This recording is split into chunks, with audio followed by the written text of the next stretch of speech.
The build up to this event from the media side, from the staff side, from just the buzz of what the Capitol was going to be was unlike anything I've experienced before an event. The Wisconsin State Capitol. It is the third building to serve as the Capitol since Wisconsin was granted statehood in 1848, but it is the first in the nation to ever serve as a site for a CrossFit Games event. Welcome to day 3 of the 2022 Noble CrossFit Games, everybody.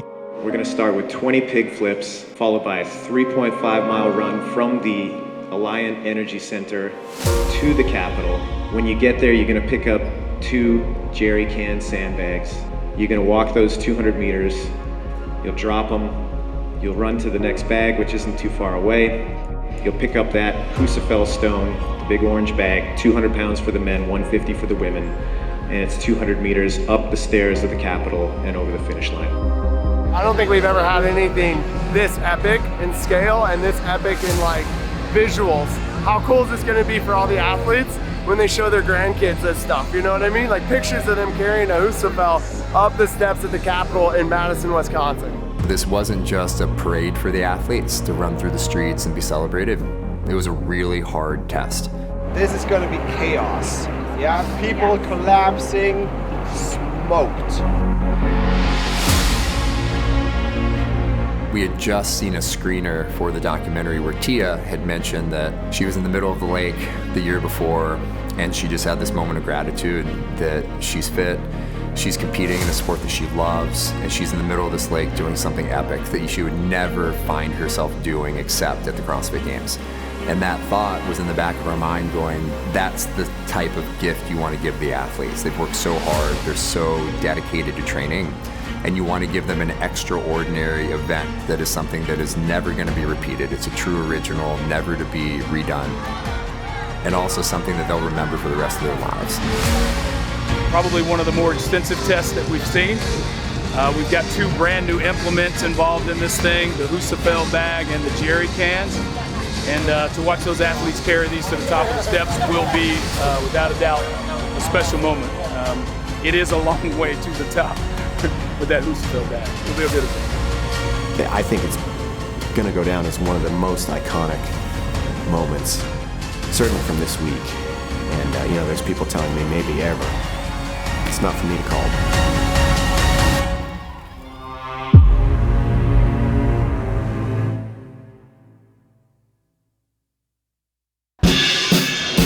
Nice day for a run, man. Beautiful course. Finish at the Capitol, pick up some heavy bags. Let's go. Event 5 is the Capitol, and it's a callback to one of the most popular events in CrossFit Games history. I think Burden Run 2.0 meets a little strong man sphere. The pig flips, the jerry cans, the Fuselier carry, those things will matter. But that 3.5 mile run in the middle, all the way from North Park to the Capitol, will be a big separator. 10 seconds. When his finger goes down, there's going to be a beat here, you're going to be a beat there. Confirm we sync. 10 flips down, 10 flips back, and then they will head out towards the trail that will take them to the Capitol building. Okay. So we're competing. We know that. Haley Adams is going flip for flip with Tia Toomey. Roman Krenikoff and Jason Hopper, the first 2 men, out onto the run, and Amanda Barnhart is first for the women. How do you make sure that the athletes end up in the right place at the right time? I did not sleep well the night before. I just had this nightmare scenario going through my head where the pack was going to lose sight of the lead runner. They were going to make a wrong turn. They were going to end up somewhere downtown, totally off track, have a 4-mile distance. Roads aren't going to be completely closed, and one of the run tracks is going to be public access. Now this is an open course, so you're going to have to deal with people who are out for a Friday morning stroll or jog or bike right now. So it was a very coordinated effort with the city of Madison. The crowd control, the fire department, police officers, a little bit of everybody. It was kind of like a nice treat to run by the lake. In every workout, there is that uh-oh moment where that workout gets real. You needed to make sure that you weren't too fatigued when it came to the jerry cans and the sandbag. I got to the farmer's carry and just tried to move those as quick as I could. This position of the jug carry, it's pulling on the top of the shoulders, but also completely decimating their grip. All bets are off. Haley Adams looking good so far on these jerry can bags. Very impressive. I think that honestly she wants to beat the boys. I finally got to the sandbag. You know, I was like, oh, sweet, you know. I'm going to like pull it up on my shoulder and I'm just going to run the whole way through it. And I like popped it on my shoulder. Everyone in the crowd was just like, oh yeah, you made that look so easy. People were cheering us on like the whole way. I mean, you would think this is the Tour de France. Look at that. So many fans were there, like on the sides. It was so motivating. It was so crazy. They said getting to the stairs is one thing. Getting up to the stairs is almost an entirely different event altogether. We had to put it down at this line and then bear hug it all the way up the stairs. And as soon as we had to do that, I was like, oh shit. And then it was just the stairs. I mean, I knew 200 meters was long, but when you're standing at the bottom of the hill looking up, it makes it seem a long way. My soul left my body on those steps. Just stare at the ground, don't look up the hill. That's where you're gonna win or lose this workout at. Going up the stairs at the Capitol was definitely put a lot of people in a hole. Total carnage. I was just fully melting down. Like I couldn't grip. I was like cramping in my legs and calves and everything. And so every step was just like torment. And there will be no doubt this time, Ricky Garrard, his second event win here. There's Gabby Magawa, who is now going to win event 5. I think that was my favorite workout of the CrossFit Games ever. I wasn't gonna put those things down. Tia Toomey is lurking in the background there. And then I seen Haley just stranded on the top step. I don't know what's going on. She's not moving. Haley can't even pick the bag up anymore. That's how shot the grip is. Toomey is across. I said to myself, like, if you pass out, like, let's just get the bag as far as you can before you pass out. Here comes Pat Vellner. That was actually really interesting to see when they were in that little back area on the Capitol grass. Just the difference in competitor. There were some that were obviously fatigued and lying around, and then there were others that were up and kind of big dogging each other. Like, well, who's tired? I'm not tired, you know? And the psychological things that started to play out from that. You're like, okay, we're in competition now. This is for real. Rebecca Fuselier continuing to just try to find a way to get herself across the finish line. There is no time cap here.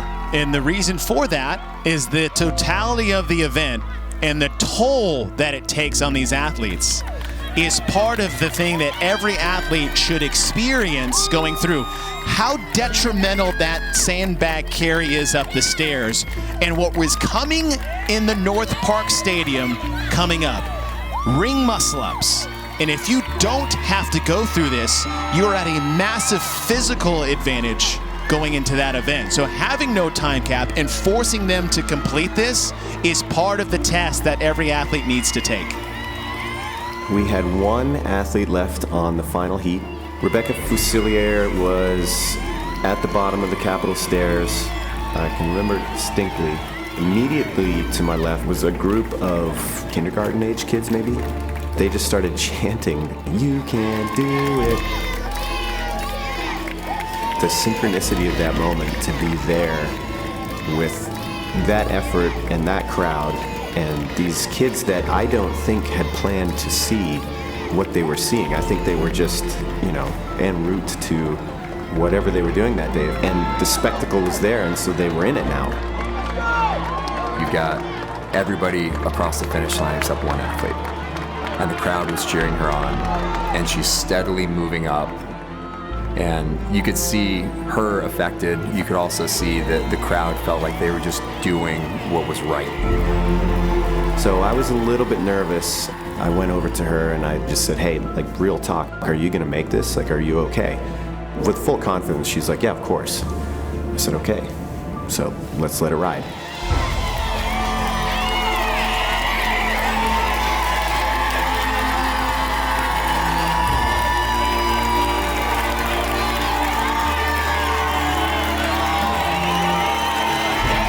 obviously the crowd's going crazy, and so we thought, okay, well, let's just let the crowd come over the small banister.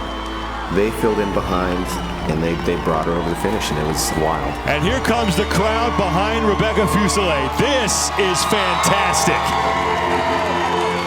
And it ended with just a magical moment that'll live on for a long time in people's memories about kind of the power of CrossFit, and that it's not just the lead pack that matters, it's every single person that takes the floor.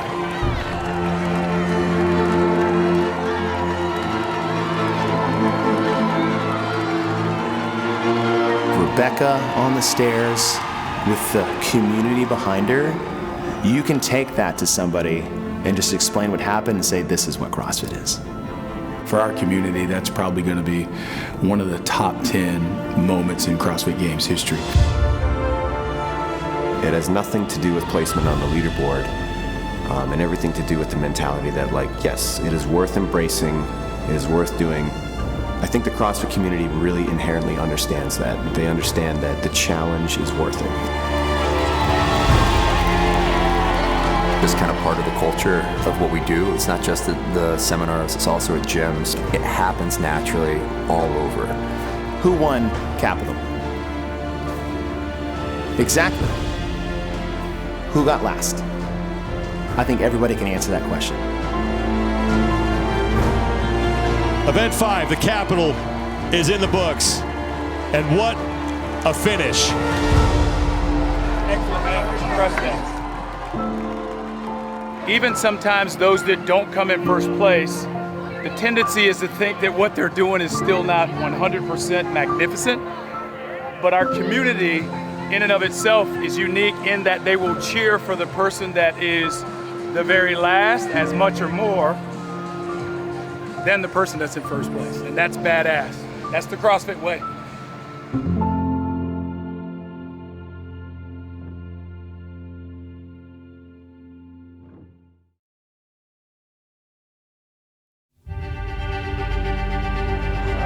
Rich, how do you feel going into this weekend? Good. Feel not sore, which is a weird feeling. You know, the games you always feel not sore. Don't feel like you're alive, I guess, at this point. So ready to feel alive again. CrossFit Reykjavík and CrossFit Mayhem grabbed all the headlines throughout the season. They were the two marquee teams that we were looking forward to going head-to-head at the CrossFit Games. Everybody was anticipating this matchup, and then we get to Madison, and there's a very real possibility now that this is not going to happen. The past 2 weeks have been so many ups and downs. No one can even understand like how much the team has been through the last 2 weeks. Lauren had a minor tweak. And we didn't know how bad it would be. During a chest to bar pull-up, she tweaked something in her lat tricep attachment. I mean, as athletes, we're all going through little injuries or nagging pains, and this Thursday, I wasn't even able to do a chest to bar pull-up. We had to try to figure out what our options were in case she wouldn't be able to compete. And Katrin, Dave's daughter, was actually the alternate on our team. So now we was trying to make a decision. Do we compete with Lauren, where there's a risk of a re-injury, or do we go with a safe choice, which is Ken, where she's healthy and ready to go? It was the most devastating time. Like, Annie and I were just sitting in a room and we were both just crying, and Annie told me, she's like, no matter what happens, you're my friend for life. And we ended up making the decision 20 minutes after we were supposed to check in that Lauren was on the team. I really want to show them that like I'm ready to compete and I want to win the CrossFit Games with them, and I'm going to help them. So like I'm so fired up right now.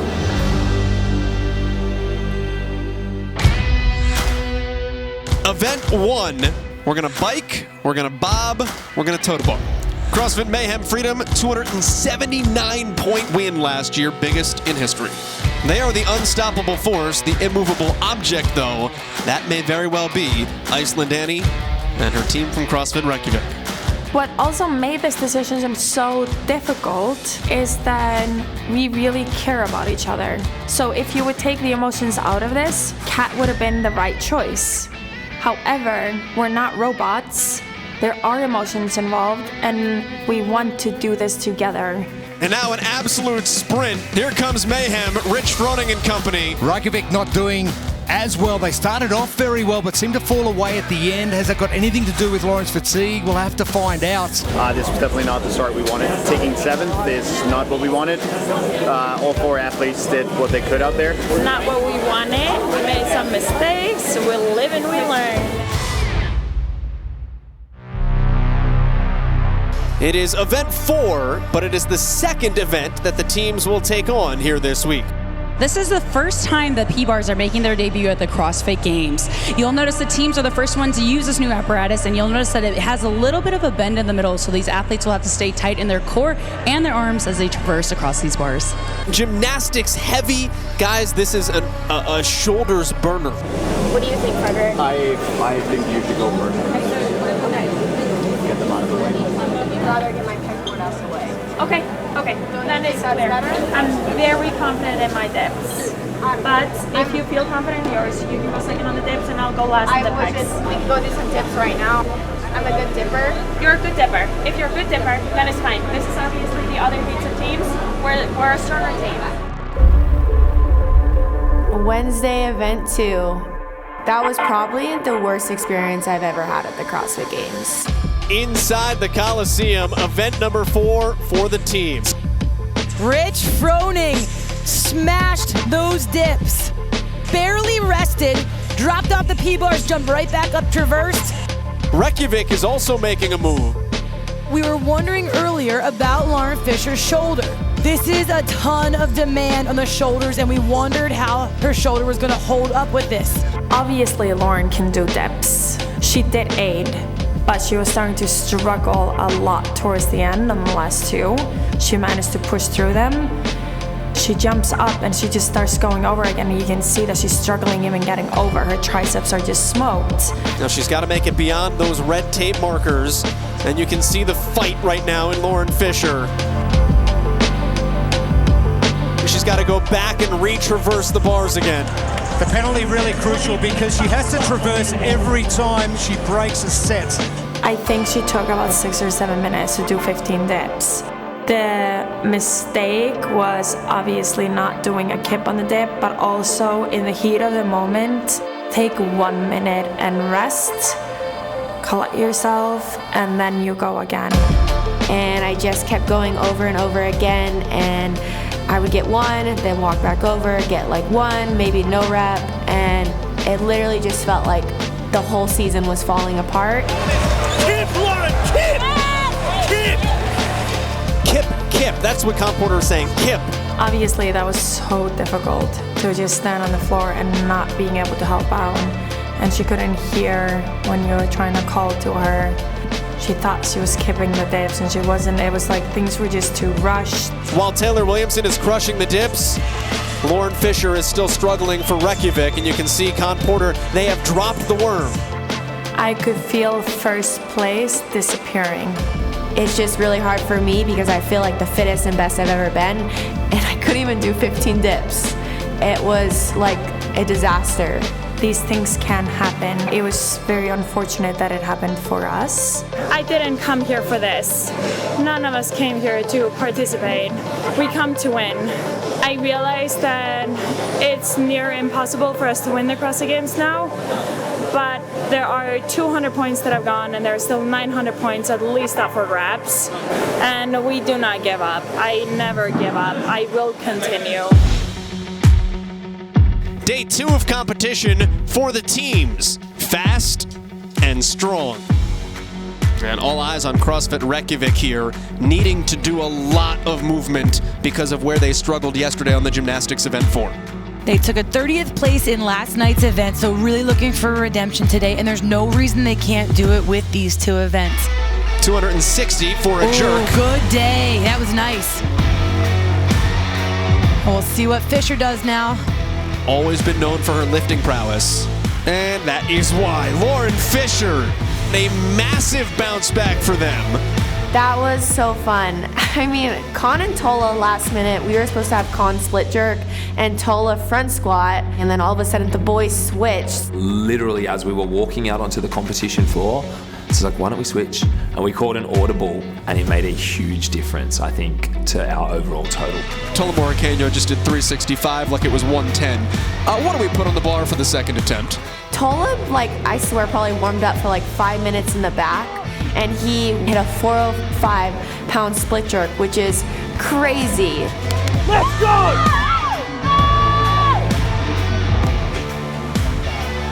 Yeah, boy! Tola Moricano just put 405 pounds in the air.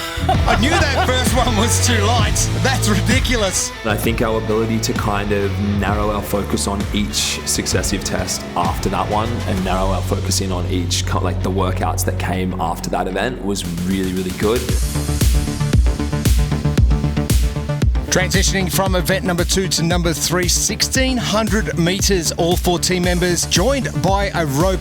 Given all the drama that had already happened with the Reykjavik team up to that point, to see Lauren really dig deep in that last run really kind of helped catapult that team to have a top 3 finish. I said like I was going to need more from her than she'd given in any of our other sessions, and she did. She held onto that rope, and every time I told her that I needed more from her on that second mile, she fell into stride. It was me having to like push the pace with Con in order to give Annie and Tola enough time to be able to cross that finish line at the front. Reykjavik comes in as well. Moricano just ran the mile of his life. Annie, when was the last time you took third on the run? Can't be that long ago. I don't think I've ever. That run hurt, but I'm like, after yesterday and my performance, and I felt like I let the team down, I was like, I am not letting them down on this run, because I knew going into that second mile I wasn't going to slow down. And I'm really happy. And Mayhem Freedom is going to be wounded here. Heading into day 3, vulnerable. It was an emotional victory for the team for sure, but for a leaderboard standpoint, it also moved them back into the top 5 and really kind of reinvigorated their chances of making it to the podium, because they were only 60 points back of Mayhem Freedom in 3rd. It's about not stopping the fight and not giving up. And I think we showed today that's not what we're doing. We're not stopping, we're not giving up. I don't care what the leaderboard says. Who doesn't love a comeback story, right?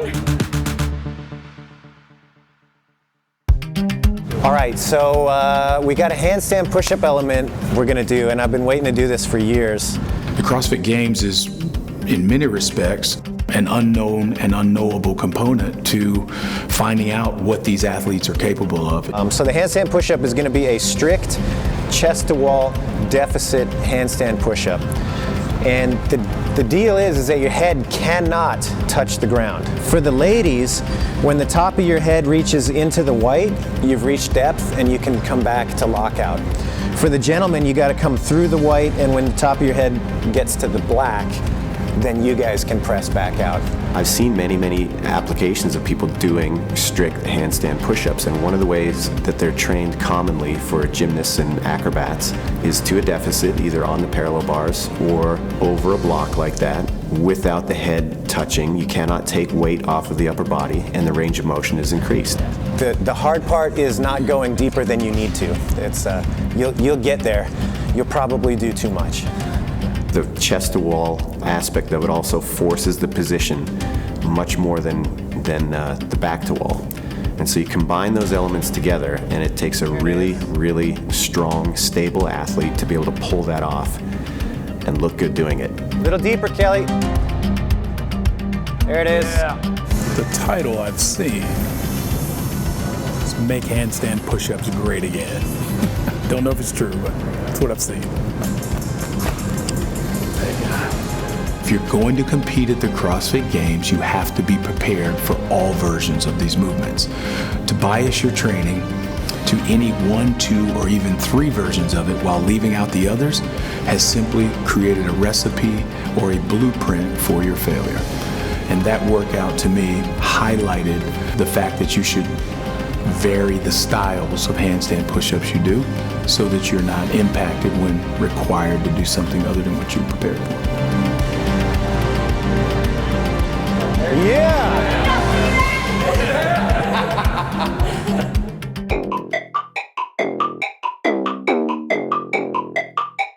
We're gonna make handstand push-ups great again. This is another one where it's gonna be Boz, this is awesome, and comma, Boz, you ruined the CrossFit Games. You're like, cool.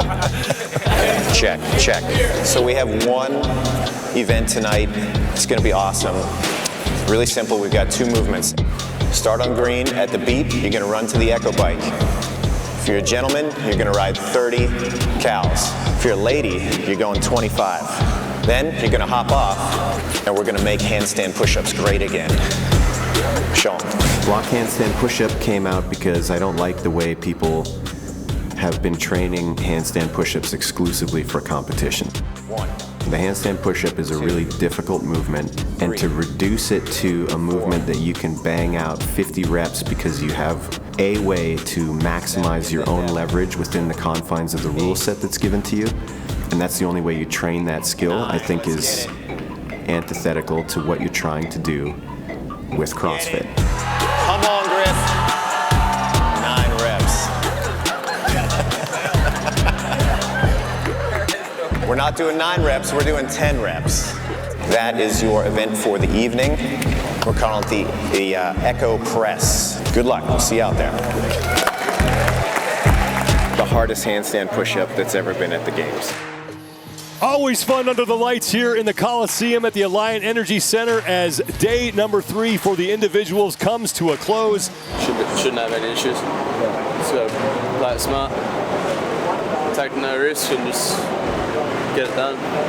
I think they're all on a very level playing field because it's a situation where none of them have ever done this movement with this apparatus to this standard. It puts all of our training to the test.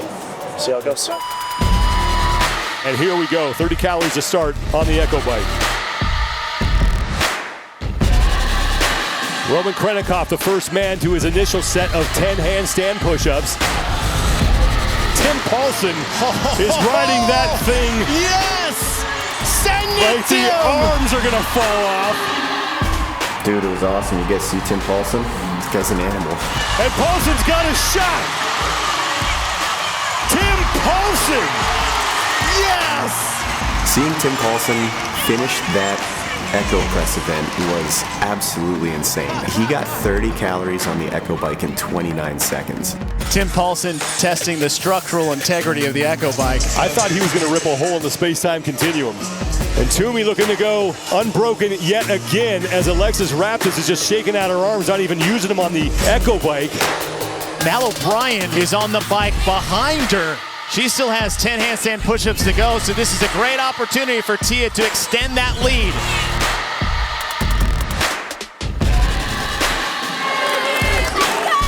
Alexis Raptis, the rookie, for the 2nd straight year, outdueling Tia Toomey under the lights. Alexis Raptis, man, I mean, she was so good at that. Turns out, she practices strict handstand push-ups all the time. Your training should be challenging so that when a challenging variation shows up, you're like, okay, might not be my favorite thing to do, but I got it. Final calories for Tia Toomey, 2nd place and 97 more points. You saw Matt Fraser cheering on Mal O'Brien. O'Brien is done and she is across. Well, Morad is almost done. His judge's hand is in the air. Morad is done, Morad is in, and Morad is our new leader. Roman Krennikov is all by himself in front. Time to beat is Will Morad's 6:30.15 seconds. Roman Krennikov might be the biggest athlete in the field, and the way that he navigated that, it was absolutely awesome to watch. Krennikov is done and he is in 2nd place for Roman Krennikov. So Medeiros is in. 5th place in the event, that'll give him 88 points. And Ricky Garrard is still on his final set of 10 handstand push-ups. It's just max fatigue. He's reaching for anything that he can to try to get the next rep.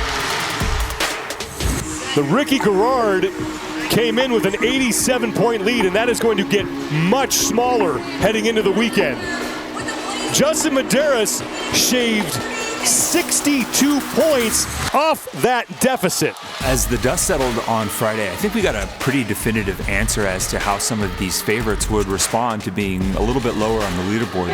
Some people got exposed, some people took it and just ran with it, I mean, that's exactly what's supposed to happen. For Tia, she rattled off 3 consecutive top 3 finishes and even put some distance between her and some of the young guns like Mal O'Brien and Emma Lawson. I don't know if you realize that Christy's judging your check, put their hands up at the exact same time, and you put the hammer down. 650 the whole 25. And then over on the men's side, Justin Medeiros gave us a stern reminder why he is the champion. Early on in the Capitol, it was the Roman and Ricky show, but by the end of Friday, it was Justin that had taken home the most points for that day. Pretty much gave up my lead and almost won the bet.